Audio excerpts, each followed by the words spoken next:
Good evening, everybody, and welcome to our Wednesday show, number 3 in a row. Monday night, we talked about Islam in the UK. Last night, we talked about the actual details of the JFK assassination with Robert Tannenbaum. Hope you enjoyed that one. I must say, I found it really, really interesting. Hi, James. And tonight, we hopefully will be joined by I think the youngest crypto millionaire of them all, a guy called Erik Finman, who is also behind the reinvention of the social media site that was Parler. So I'm hoping that Erik will be here. But even if he isn't, doesn't matter, doesn't stop us. Nothing stops us. We are unstoppable.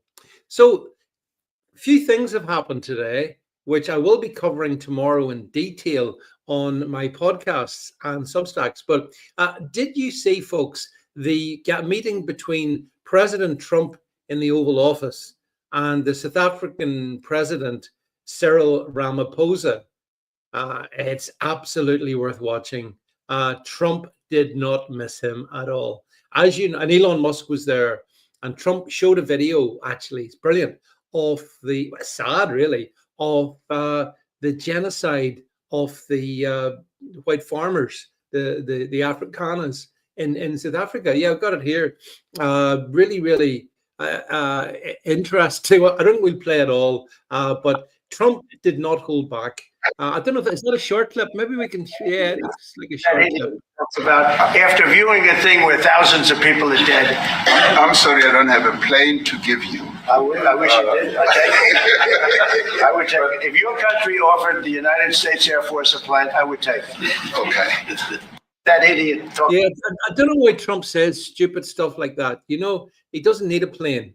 What he needs is to get Ramaphosa to stop the genocide of white farmers. But to be fair, before that bit, Trump did show quite an extensive clip of the genocide of the white farmers, you know, Plastmoord, who, those of you who know the expression, very sad. So many white farmers have been killed. And I believe that, yeah, James, and I agree with you. And we're going to talk about Tommy in a minute.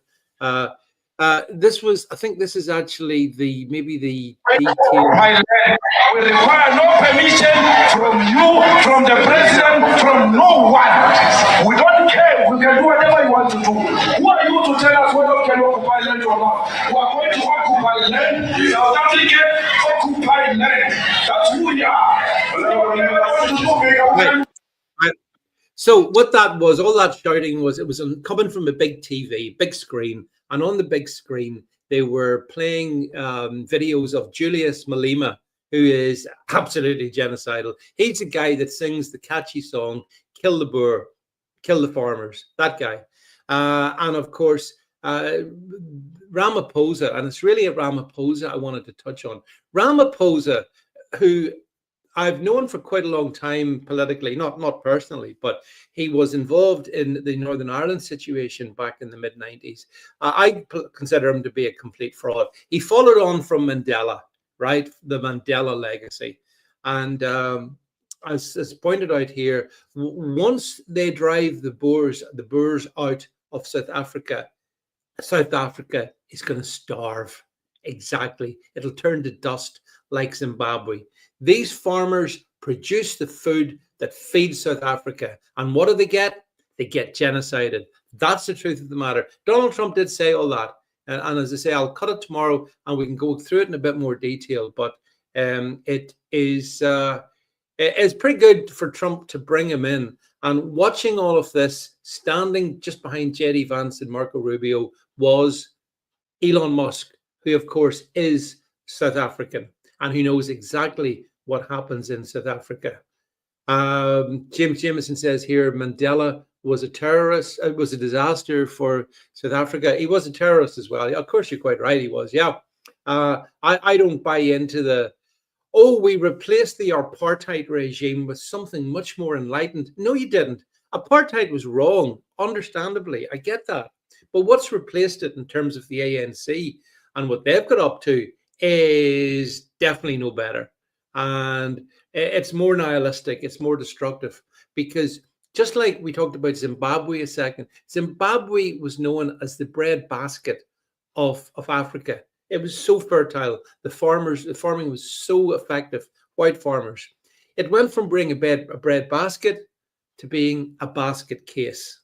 That's what happened Zimbabwe. And the exact same is happening in South Africa under the ANC communist rule. And it's worth pointing out that Nelson Mandela, FYI, was an avowed communist Marxist.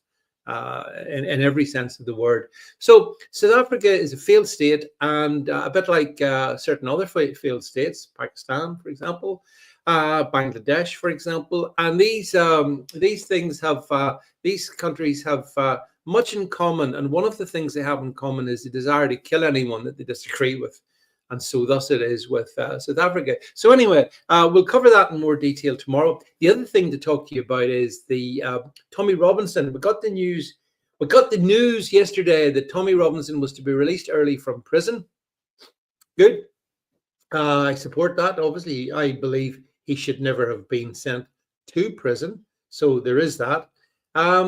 And then we got the news today that, they're now charging, yes, Tommy has been charged with 2 counts, allegedly, of threatening 2 men. And that will be heard in the High Court, I think, on June the 5th or June the 2nd.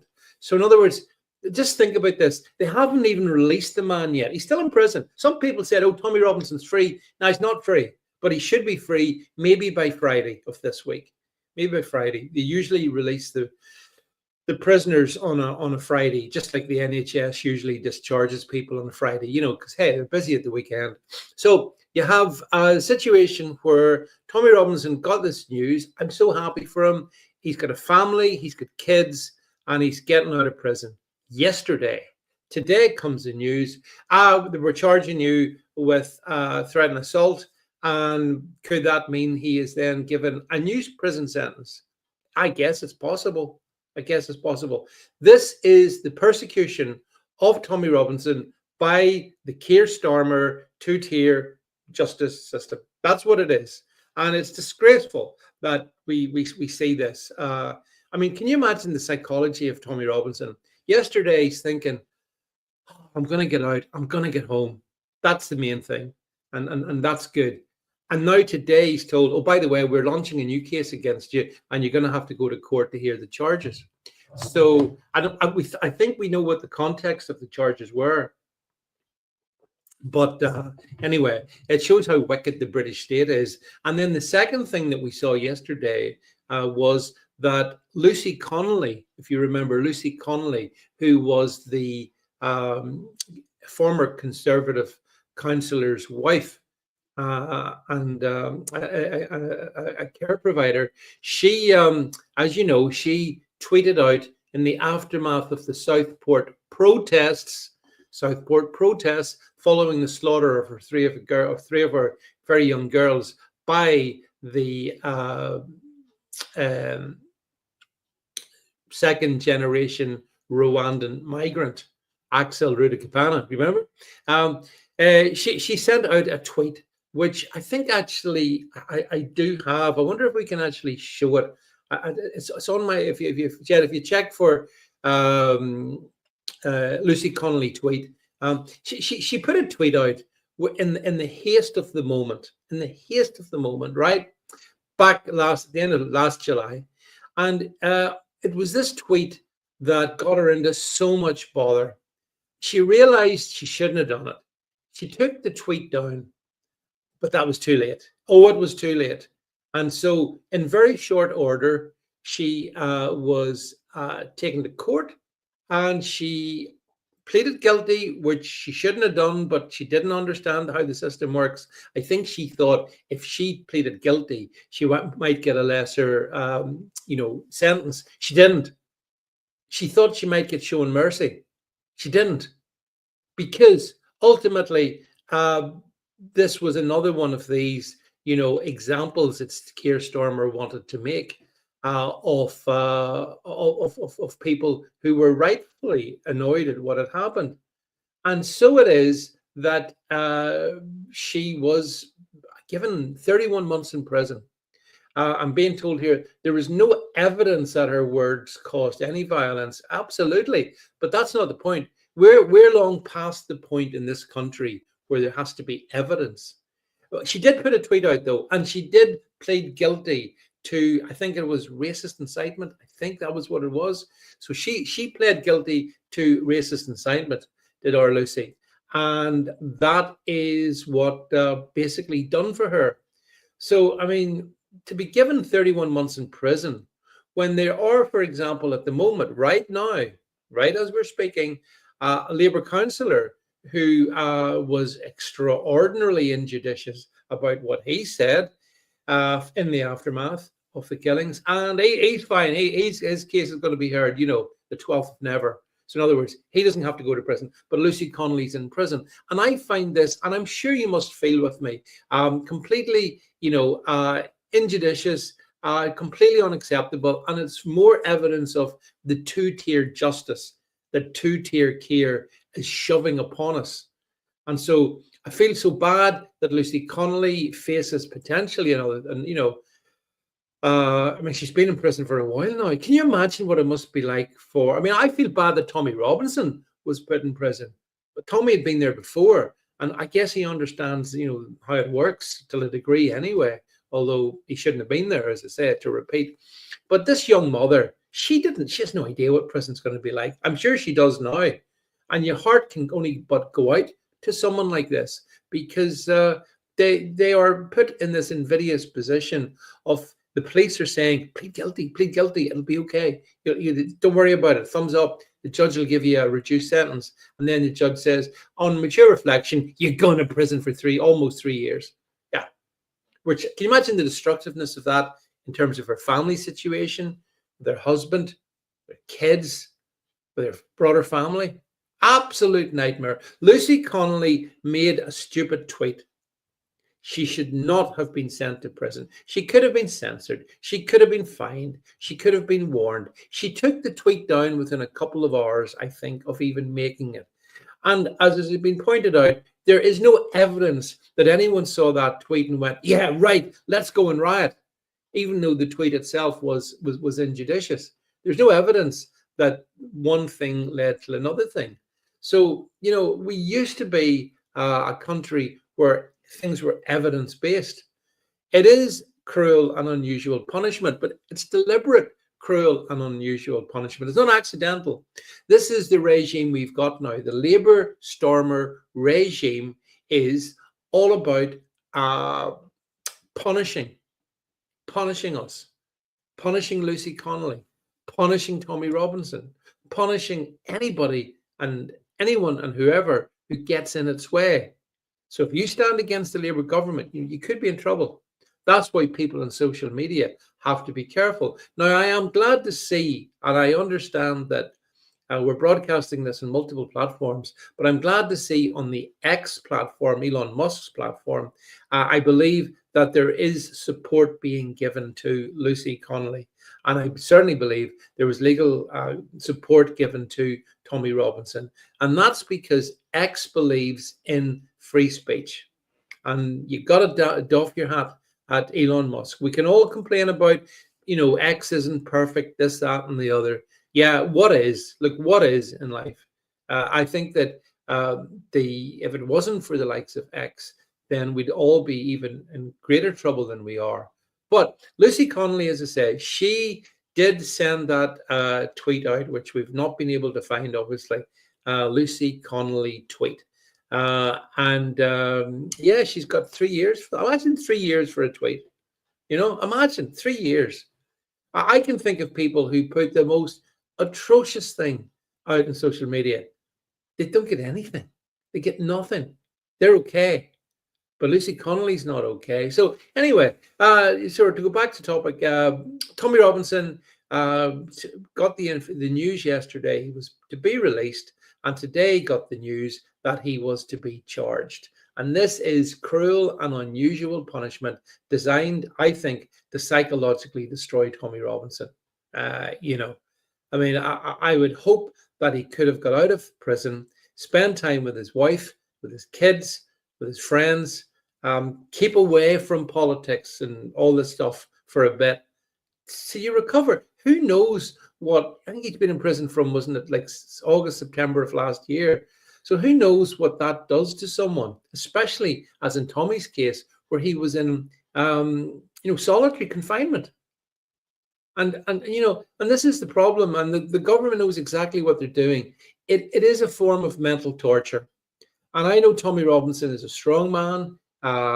He obviously has got a spine of steel, but for all that, he's still human. He's no different to you and me. And if you're having to spend all those nights, all those hours sitting by yourself in a cell, and what was the crime? What was Tommy Robinson's big crime? His big crime was that he showed a movie, which our documentary, which the court had determined was defamation. Now, maybe it was defamation, in which case what Tommy has done is he's taken that documentary down off his X site, which is one of the conditions that the court required. Take the video down. He's taken it down. It's been viewed, I think, 1.6 million times. I mean, everyone who's ever going to see that video will have seen that video by now. So there's no point in keeping it up there. But Tommy, as I say, has been tortured basically by the state. And why is Tommy so loathed by the Labour establishment? I'll tell you why. Because Tommy Robinson, for all his flaws, appeals to a lot of the working class people, and that's something that the government doesn't like. I remember standing in Trafalgar Square last July with a huge group of people that absolutely filled that whole, that amphitheater that is Trafalgar Square. And that was because of one man, Tommy Robinson. That was the appeal that he had. And Stormer didn't like that appeal. Keir Starmer couldn't get a crowd of 100,000. He'd be lucky if he could get a crowd of about 10 people. But Tommy Robinson can. And that made Tommy clearly an enemy of the state. Now, that particular documentary, Silence, which is the one that he's taken down, I mean, I have watched it, and I do understand the legal issues within it. And maybe it would have been better if Tommy hadn't actually have shown that documentary. But you know something? He could have, just like with Lucy Connolly, there could have been punishment given in the form of, for example, a fine or a warning. There could have been ways of doing it that didn't treat the man like he was some kind of mass murderer and stick him up in solitary for 9 months. In other words, the state knew what it was doing. It specifically wanted to torture Tommy Robinson. That's what it's done. And the awful thing is, I don't think they're finished, because I think this case this new case, these new charges that Tommy Robinson faces may well give him further complexities with the courts. Maybe they'll use it to say, well, we won't send you to prison, but you've got to just keep your nose right out of politics for the next year. I mean, that's part of the bail conditions or whatever. I feel that that's the way this particular government, the Starmer government, is going. The other direction it's going in, of course, is the undoing of Brexit. Now, I'm sure you've seen all the stuff that sort of has been trailed in the past 2 days regarding the reset with the EU. It's not a reset; it's a surrender.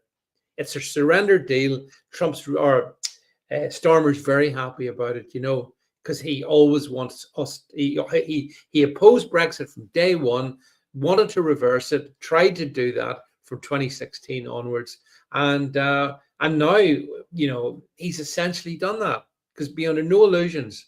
And I'm not sure even that, people are saying, oh, well, we can reverse some of the things he signed us up to. It's not clear that we can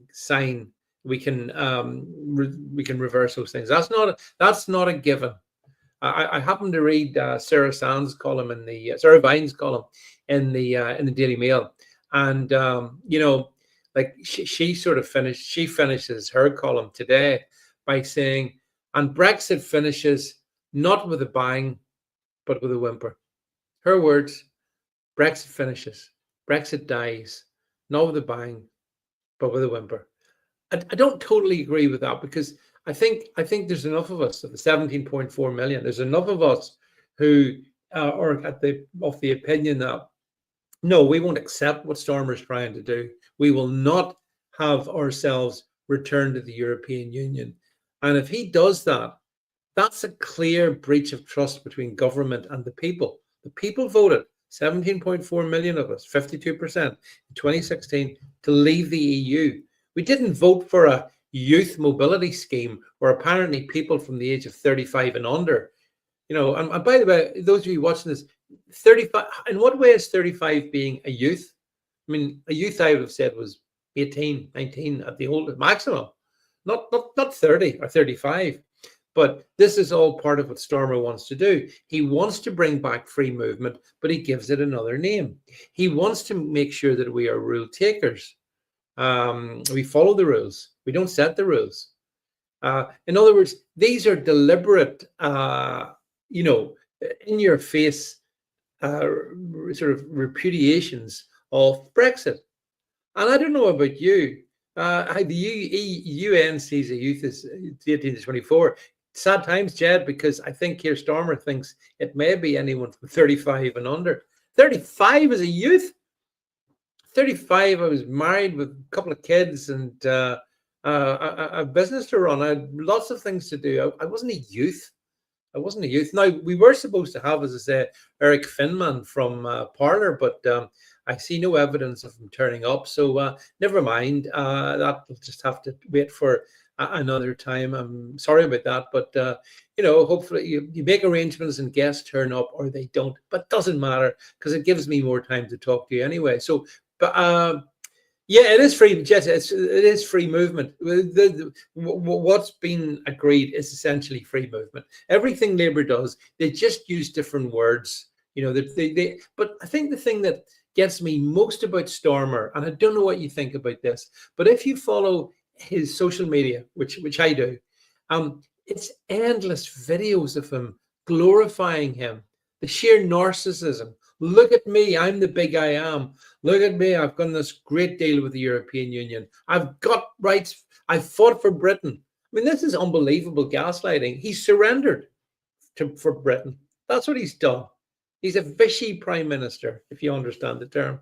Vichy prime minister, Quisling, who is happily handed over all kinds of things, not least, and this is a scary thing, as part of this deal that he's done, making the British armed forces part of the European armed forces.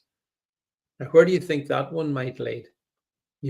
What happens if the Europeans have their way, and what if there isn't peace between Russia and Ukraine? Could that mean that British soldiers would be going and sent to Ukraine? I mean, Starmer said as much, but he could now do it as part of it's a European force. We're going to have the finest French soldiers, which is a contradiction in terms. We're going to have I don't know, Finns, Germans, whatever, and that's and we're going to be part of that. I mean, this is where he's so dangerous, Starmer. He will go down as one of the most hateful prime ministers we've ever had, in my opinion. I saw that his popularity level was, I think it was 15. 15. That means that things like, diphtheria is more popular than Keir Starmer. It means that, at this point in the game, he's the most unpopular prime minister at this point in the premiership that we've ever had. So I mean, that's who Keir Starmer is. He's this most loathsome, narcissistic, anti-British bureaucrat in chief, who sits there and keeps telling us, like Rachel Reeves keeps telling us, we're better off. I mean, does anyone feel better off under Labour? Is there anyone watching this who goes, yeah, I feel the pound in my bag. There's more pounds in my pocket thanks to Labour. I mean, we saw it today. Did you see the ONS released the inflation figures? 3.5%. 3.5%. That's the highest since January of 2024. And meanwhile, Rachel Reeves is walking around strutting, saying, "Oh, the UK PLC, we are back in business. We're the fastest growing." Yeah, I'll come to that in a second, Jay. We're the fastest growing economy in the G7. I mean, that's another fraud. Yeah, there you go. UK inflation jumps to 3.5% as higher household bills kick in. And by the way, that will get worse next time round in a month's time. So I've been arguing since November of last year, those of you who listen to me, that I believe by the end of Q2, which is the end of June, the UK will be in really bad economic situation by the end of June. I believe that. And we'll not finally get to see those figures until probably August. So it'll be late summer before you see the thing which I've been talking about. Of course, inflation is killing the economy. James, you're dead right. Inflation is also eating our savings. It's destructive. It will mean that the Bank of England may have to put up interest rates after Rachel Reeves boasting about how it's brought interest rates down. You know, so the reality on the ground for the United Kingdom is so different from what Labour have said. Jed's suggesting that Starmer is a model politician. He indeed is truly a model politician. And, you know, anyone who reads anything more into that is, shame on you. Shame on you for suggesting anything other than just an innocent comment. But yes, I know we need to stop Jed's comments on this. There's a strange thing, these young model guys who seem to have access to where Keir Starmer's property and car was, because they would think they've been charged with arson, which is, of course, a serious crime. I just wonder how they got that information. You know, no idea how they got it, but I just don't think that information like that is like commonly available. So where would you get it? I don't know. I have no idea. But it is curiosity. But like, you know, as I say, going back to Starmer, I think he's the worst prime minister, the absolute worst prime minister that this country has had in memory now. And yes, that includes Tony Blair. Well, I mean, Theresa May was pretty bad, wasn't she? But if I look back over the last 40 years, I mean, the only prime minister we had that I had any respect for was Lady Thatcher, Margaret Thatcher. She may not have been perfect. She got some things wrong, but at least she was a conservative.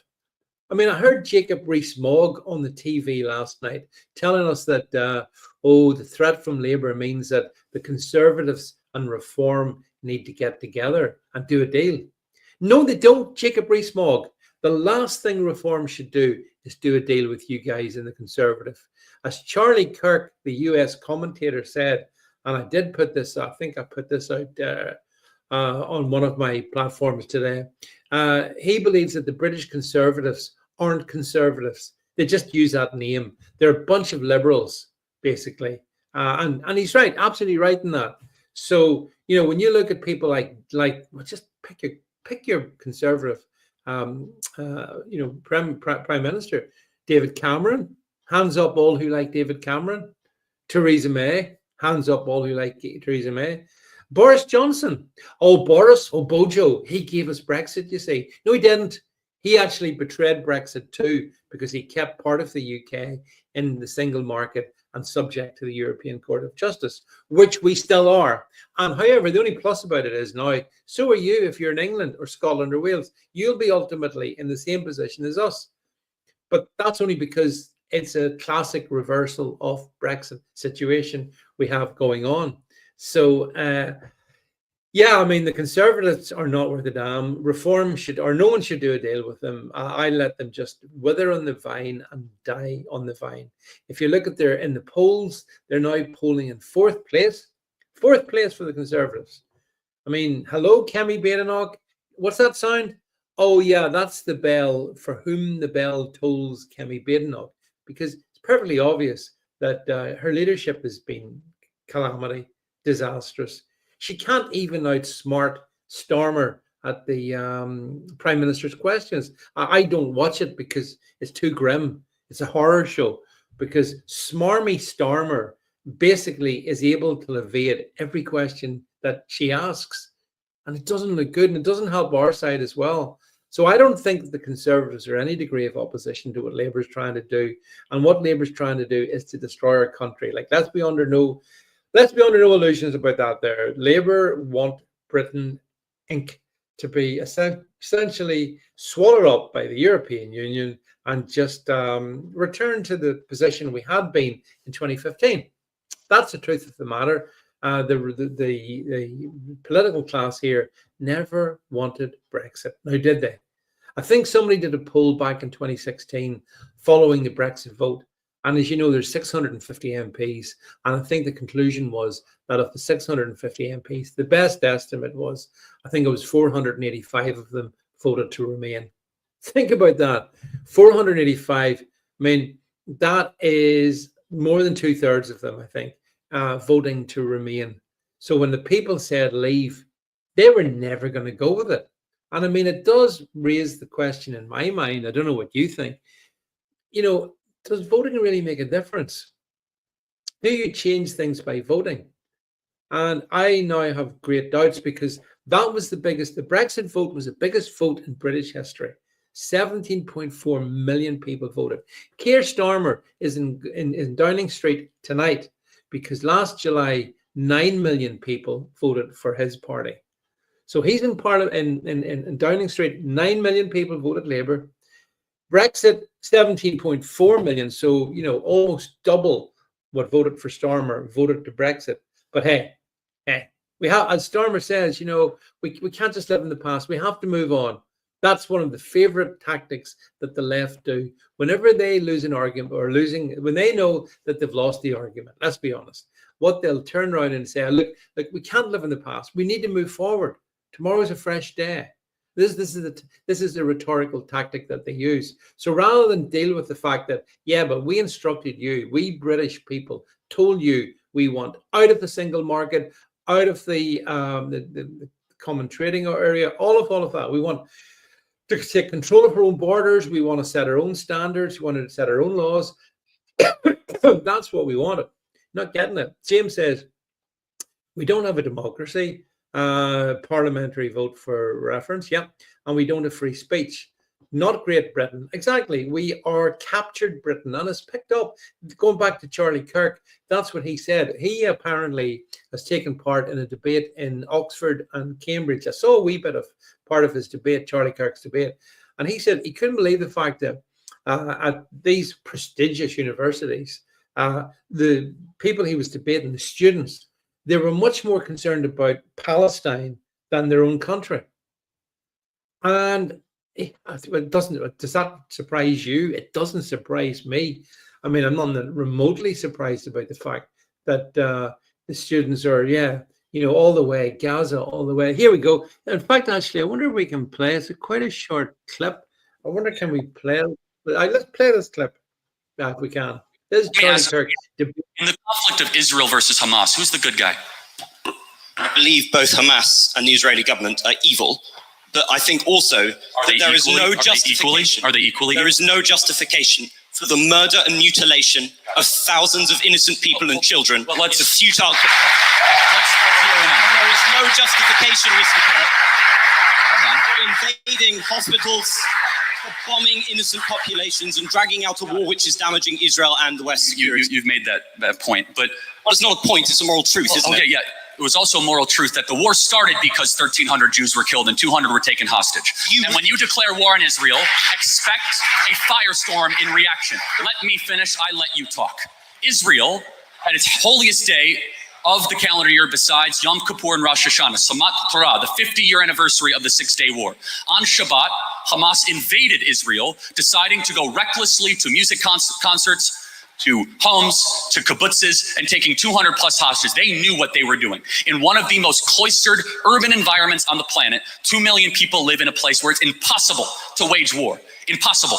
Where they wear civilian clothing, they violate every tenet of the Geneva Convention, and the IDF, when they do something right, they get no credit. When they do life-saving surgeries of a Gazan child, they get no credit. When they drop leaflets, they get no credit. But when they happen to bomb a place where they are operating their military from, which we now know from third-party verified sources, hundreds of Hamas military operations are in mosques, schools, and hospitals. I'm sorry, the country where they were living in relative peace on October 6th, that all of a sudden we had a war and Hamas started the war. And I don't see people that were really upset about the 2 million Germans that were killed in World War II, civilians. A tragic truth of war is that civilians die.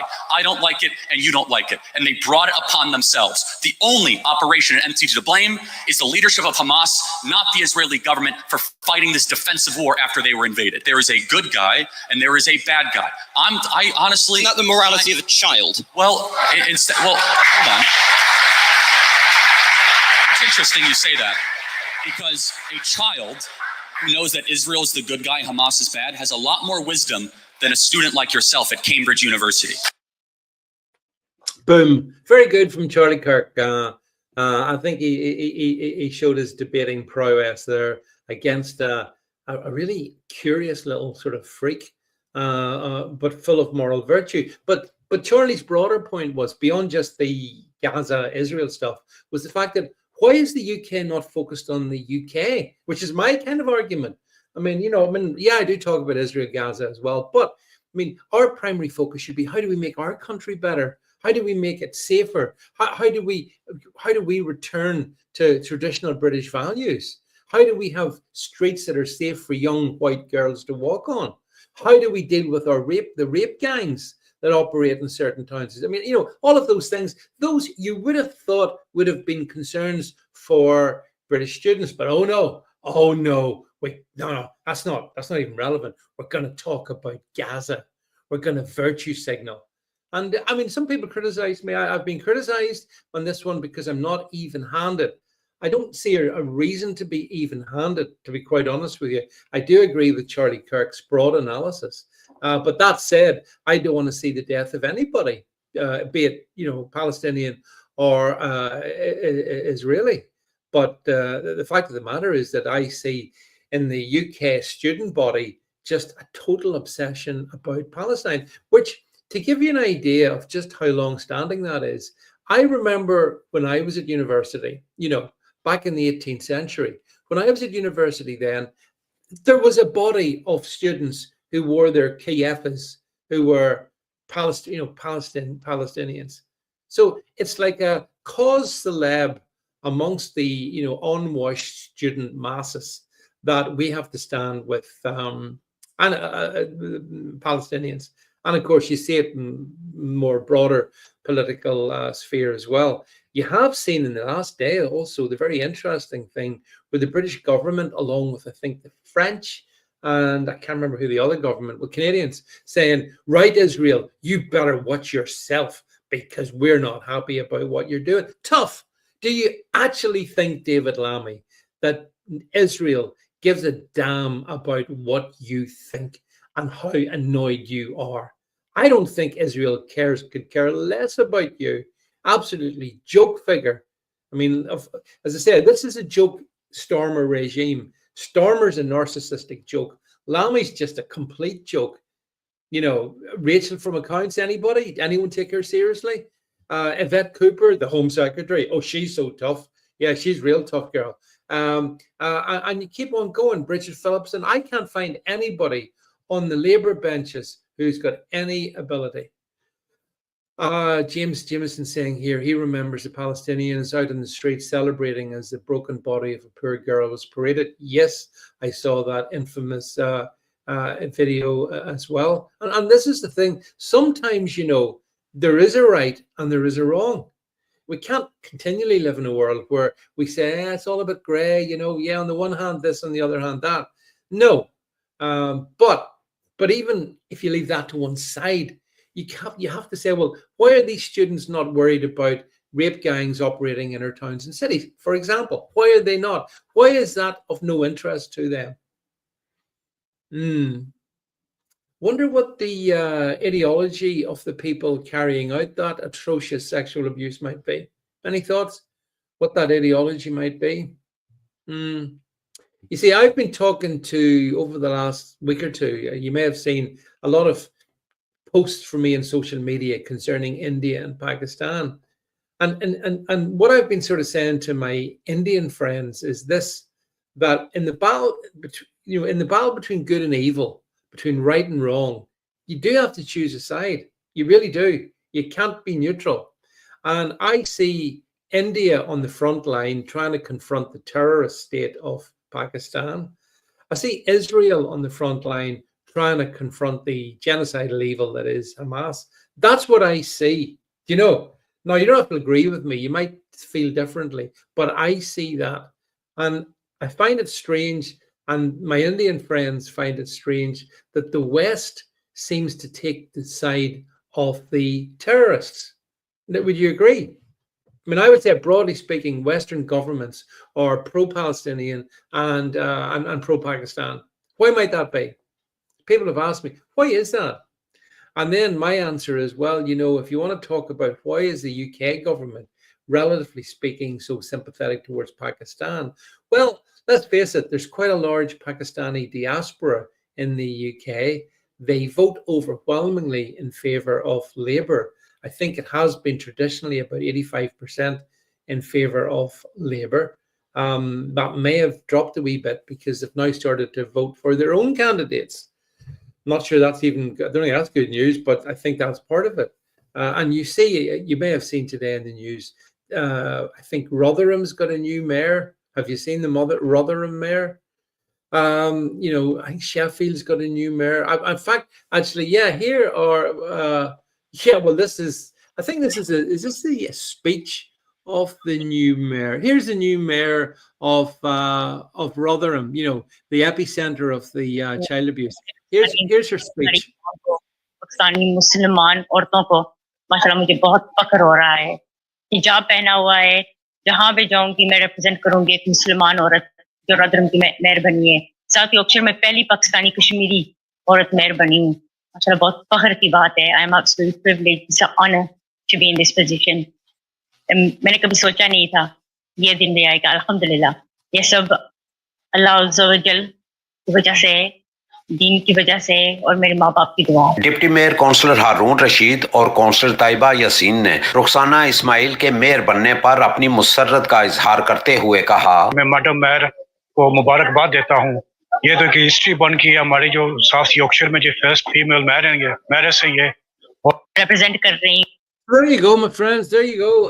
That was the lovely South Yorkshire accent. Have you ever heard that lilting South Yorkshire tone as evidenced in that little clip? By the way, I don't think she was actually elected. I believe that she was nominated for the position, which seems to be a favorite ploy. We've got a similar situation down in Brighton, for example. In fact, Jed, I think you'll find I put up a post somewhere on my timeline today showing a number of mayors of Britain. I think it's that. I put out that myself. I forget half the time where I put it. But you'll find there's a hell of a lot of Muslim mayors in Britain. I mean, we've got one in London. We have that one you've just seen in Rotherham. We've got one down in Brighton. It's weird. And did you notice how well integrated they are into the British society, wearing their Islamic garb, speaking Urdu? The only word I got, two words I got in that little clip was South Yorkshire, and the rest of it was Urdu. I mean, that's the truth of the matter. So I don't know what you feel about that. I think this is seen by people outside the UK as essentially the UK in full-on decay mode. And when VP Jerry Vance talked about the fact that, he would be very worried if an Islamist country got the nuclear capability. And it was asked of him, well, which one would get that? And his response was, well, it could be the UK. At the time, people didn't. This was back at the Munich Security Conference back in January. I think Jerry Vance was quite right. I think there's a real chance that if the UK keeps on this trajectory, then we may well become that country. And look out then, because we do have a significant nuclear arsenal. And whose finger would be on the button then? That's the issue that we have to take into consideration, you know. So yeah, I worry about the future of the UK a lot, and I worry about voter apathy. I worry about creeping Sharia law. I mean, look, we've got Sharia law, we've got female genital mutilation, we have fatwas, we got the full works. And this, the question that I've been asked a lot recently is, why does the British government allow this? Why do they go with this? And my answer is because they're scared to take issue with it. And I'm including the Conservatives in that as well. They're fundamentally scared to confront the core issue. And the core issue is people who come here, who don't integrate, who don't speak our language, who stay apart, who vote as a bloc, and who don't have our best interest at heart. That seems to be, if you're an honest man or woman, you might agree, yeah, that's probably a fair enough summary of it. And there's millions of them. There's absolute millions of them. And this is the this is the challenge that we face as a country. How do you deal with that? And it's very difficult. And I know that some people have different ideas. I mean, Rupert Lowe MP suggests mass deportation. Nigel Farage has intimated that he might consider some form of deportation. I mean, I don't think there's any other way of dealing with it myself. And it's not that I have umbrage against any particular faith, any particular ideology, but if you come to the UK and you can't speak English, then that means that by definition, you can't really contribute to our economy. That means that you're a drain on us. So you have to go. That's what I think. And so I favor the stance that Rupert Lowe has taken of saying we need to have, potentially millions of people deported. Now, as we're seeing in the United States, it's easier said than done. But by the same tokens, as Donald Trump got in, the number of people illegally crossing that southern border has dropped by 97%. Now, it should be 100%, but 97%, it's still not bad. Look at what happened today. Here in the UK, when Keir Starmer's prancing around telling you how, he's smashing the gangs, we had, I think it was 850 migrants arrived in the UK today. 850. Every one of them will have to be accommodated, will have to be fed, watered, given food, given, whatever they want, basically. And they're going to stay here. They're never going to be deported. 850. One day. How the hell does a country cope with that? I would ask you. And I don't think you can. But then again, I think there's a reason for it. I do think there's a reason for it. If you want, what's this saying? Stormer finally stopped some boats. We're effing fishing boats. I've stopped the boats. Yeah, stopped those boats. Yeah, because of course, as you know, our fishermen have been absolutely sold out. Our fishing industry in the UK, which wasn't in great shape, is basically Stormer's just signed the evisceration of that. He knows he's not getting votes from the fishing community.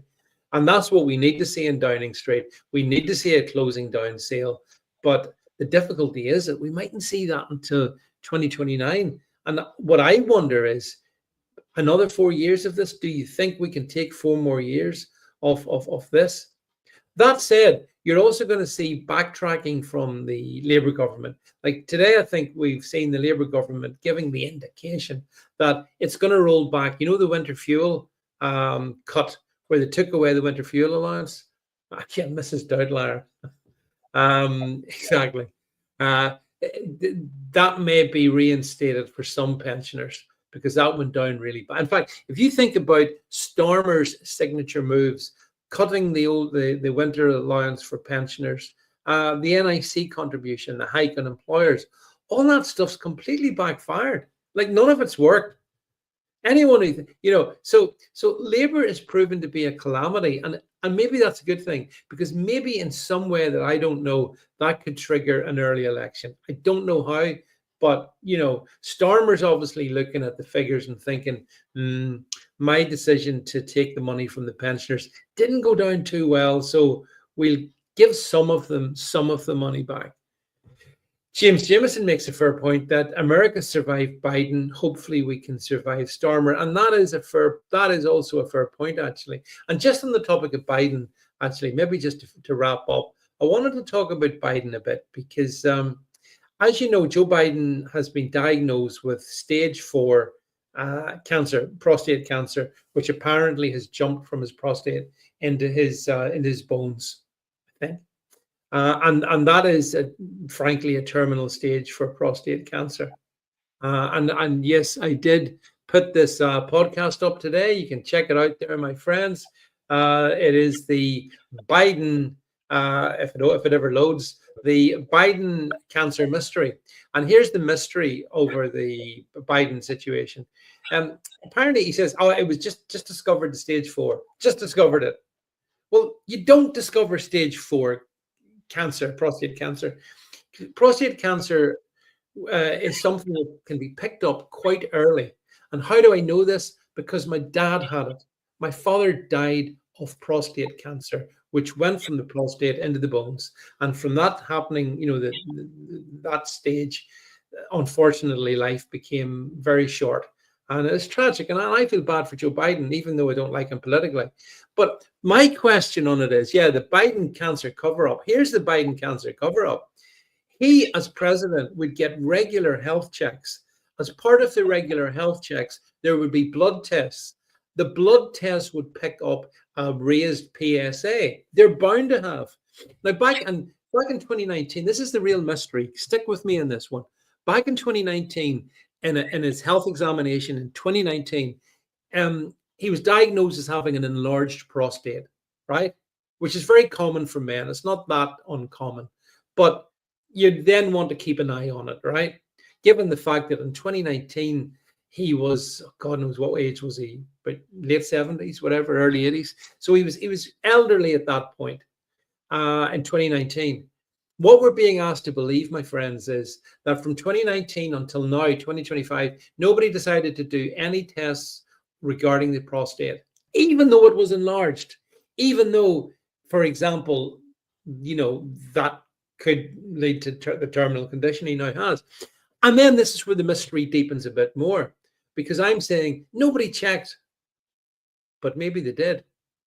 Is it possible that his doctors knew exactly what he had?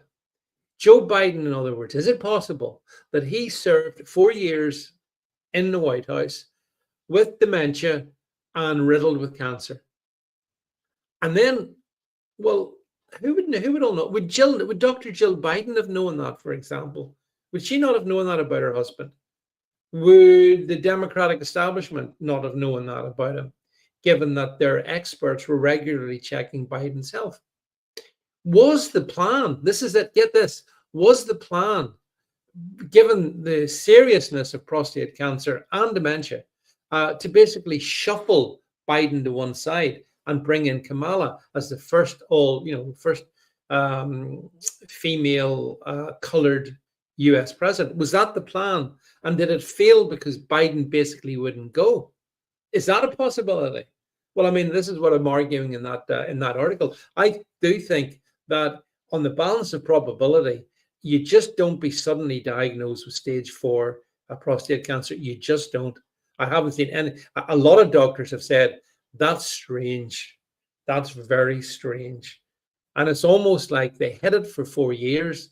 And now, as we approach the end, they're revealing it. But they're asking us to feel sorry for Biden and not ask any difficult questions. Well, I do feel sorry for Biden, for the condition, because I know from firsthand what it was like with my dad. So I know that, but I'm still minded that who was covering something up? Maybe Biden didn't even know he had cancer. Maybe he still doesn't even know he has cancer, given his dementia. But for the strongest, for the most important politician in the world, which the US president is, to have got dementia and prostate cancer, and for that to be hidden from the American people is really quite shameful. And yet that's exactly, I think, what's happened over the past 4 years. Jim says they all knew, especially Obama, Kamala was already making plans if he died in office. I'm sure those plans were there. I think the game was Biden would basically pop his clogs and they would just switch in Kamala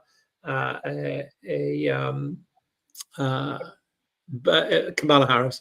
Biden, her tape gives us a reason to appoint a special counsel. Yeah, I mean, the thing is that I think we need an investigation into who knew what about Biden. What did they know? When did they know it? What did they do? There should be prosecutions come out of that, and some people need to be held responsible, because I think there was great deception going on from 2019 to 2024. Clearly, I mean, it all blew up during obviously that debate, that infamous debate with Donald Trump, where Biden obviously came across as completely gone, completely wasted. But if he was like that for most of the last 4 years, and if he was also suffering from prostate cancer, which would seem likely, here's the question: who was running the White House? It wasn't Biden. It was not Joe Biden. Who was running the White House during those 4 years? And, I think the answer is, well, it was a bunch of Democrat staffers probably who were just let loose. And that's why during those 4 years, Biden never looked like he was in control of anything. He could barely articulate 2 coherent sentences. I mean, he'd never been brilliant. But if you listen to Joe Biden 2015, listen to Joe Biden 2020, the degradation in his intellectual capabilities is enormous. And that would kind of also raise the point that when you are treated for prostate cancer, right? Get this. What are the symptoms? What are the side effects of the medication that you're given? Well, confusion. He couldn't control his own bowel. No, he couldn't. Ask the Pope, the last Pope Francis. Maybe that's what finally seen him off. The horror of what happened the time Biden came a calling. But one of the consequences of having treatment for prostate cancer, the drug leads to confusion and wild changes of moods. Does that remind you of anybody? Confusion, very strong swings in mood. And of course, yeah, as James points out, Joe Biden, of course, he had a brain clot as well.